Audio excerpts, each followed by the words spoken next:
investigate. Hai all, makasih buat kalian yang udah mampir ke channel aku dan welcome to segmen Cream Viral.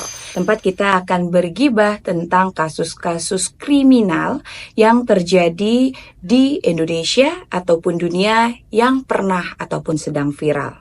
Siapin cemilan kalian dan duduk manis karena di Cream Viral kalian dan aku akan jadi detektif kece yang gak kalah update dari netizen 62. So, siap bergibah kriminal dengan aku? Let's go!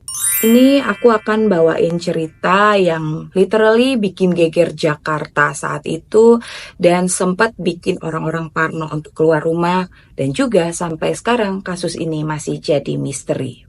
Yes, ini dia misteri mutilasi Setiabudi 13. Siapin mental kalian karena di sini aku akan bawa kalian seakan-akan ada di TKP dan ngerasain langsung aroma anyir darah dan juga mencekamnya saat itu. Oke, aku akan ajak kalian ngebayangi pagi-pagi di tahun 1981 di mana Jakarta masih sepi di Jalan Jenderal Sudirman, Setiabudi. Ada 2 orang pemulung lagi cari barang bekas. Lagi itu mereka malah nemuin 2 kardus besar yang ada di pinggir jalan. Saat itu mereka berpikir, wah lumayan gede, bisa untung besar hari ini. Akhirnya mereka coba buka kardusnya, tapi pas dibuka, oh my god, mereka ngeliat ada potongan kaki, potongan tangan, kepala, sama daging-daging busuk yang aromanya udah nyegrak banget. Masya Allah, astagfirullahaladzim. Aku takut banget ngebayanginnya. Yang pasti baunya udah nyengat banget, kayak campuran amis darah sama daging busuk. Suasananya langsung chaos, orang-orang panik, polisi datang, dan semuanya pada heboh. Potongan tubuh itu langsung dibawa ke RSCM. Dokter forensik kece, Dr. Munim Idris yang sedang bertugas langsung merakit potongan-potongan itu jadi satu jasad. Tapi ada beberapa organ yang hilang, seperti anus, kandung kemih, sama pankreas. Kayak memang dihilangin secara sengaja. Proses otopsi berjalan selama 2 jam dan hasilnya, kata Dr. Munim, korban dipotong super rapi.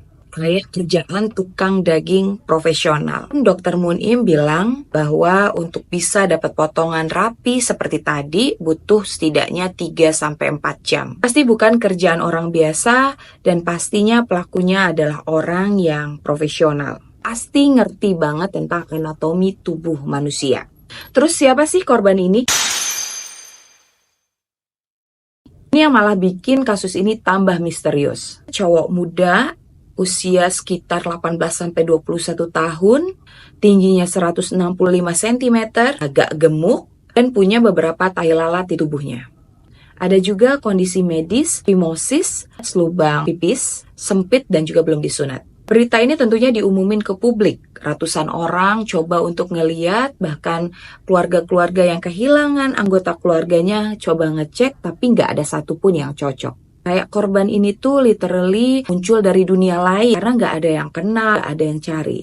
Ada bekas gergaji besi di tulang, dagingnya tuh kayak dikupas dari tulang. Oh my god, takutnya oh my god. Kayak dikerjain sama tukang daging yang sangat-sangat proper gitu ya. Yang kerjaannya tukang daging profesional di pasar. Menurut Dr. Munim, pelakunya kemungkinan lebih dari 1 orang. Karena kerjaannya begitu rapi dan begitu cepat. Tentunya ini susah banget kalau dilakukan sendirian. Plastik yang dipakai untuk bungkus potongan tubuh tadi juga aneh banget. Ada yang dari toko buku di Pasar Baru, ada juga plastik supermarket.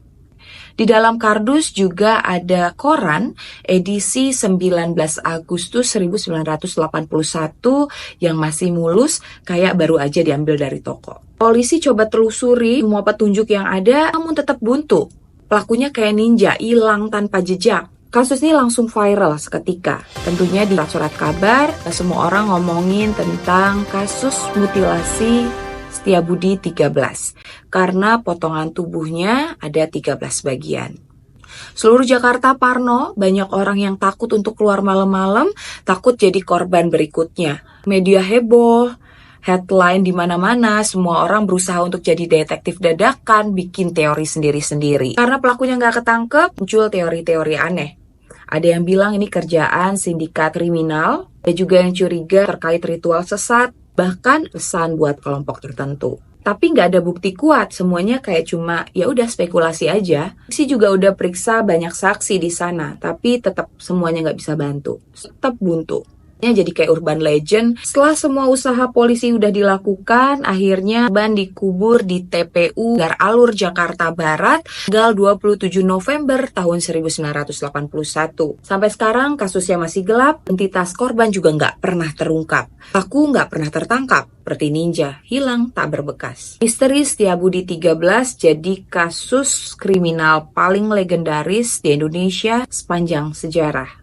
Dan jadi inspirasi buat film-film horor serta cerita-cerita kriminal yang lain. Nah, itu dia cerita misteri mutilasi Setiabudi 13. Gimana menurut kalian? Ada teori sendiri nggak tentang kasus ini? Atau mungkin kamu pernah dengar cerita kriminal lain yang lebih mencekam, lebih seram?